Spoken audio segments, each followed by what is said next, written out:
Bonjour à tous. J'ai décidé de faire cette vidéo aujourd'hui pour vous parler un peu de la différence entre la dermo et la micropigmentation.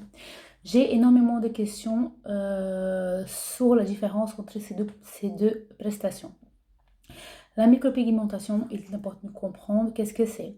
La micropigmentation, ça s'appelle comme ça parce que c'est une prestation qu'on utilise pour faire du maquillage semi-permanent. Pourquoi une micropigmentation? Parce qu'on va utiliser dans ces prestations-là des encres qui ont des micromolécules. Ce sont des molécules minérales.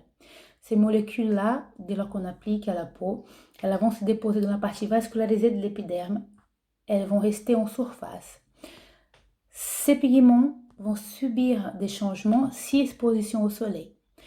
Dans quel cas on utilise une micropigmentation? On utilise une micropigmentation dans le cas du microblading, d'une micropigmentation des lèvres, le cas d'une pose d'eyeliner.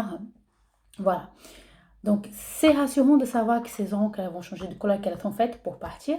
Parce que dans le cas du maquillage semi-permanent, la mode, elle peut changer. Donc, tout ce qui est en vogue aujourd'hui peut ne pas être demain. Il est important que ça puisse partir de votre corps, sortir de votre corps, surtout que c'est souvent des encres qu'on utilise pour appliquer au visage. D'accord? Quelle est la différence avec la dermopigmentation? C'est qu'il y a de la dermopigmentation, on va utiliser des encres, des tatouages, donc des encres qui ont des molécules du métal, pardon, j'ai dit minéral, du métal. L'encre qui a du métal, elle va se déposer dans la partie non vascularisée du derme. Donc, ces encres-là ne vont pas du tout subir des changements si exposition au soleil. Au contraire, elles vont rester stables, ça ne va pas changer de couleur.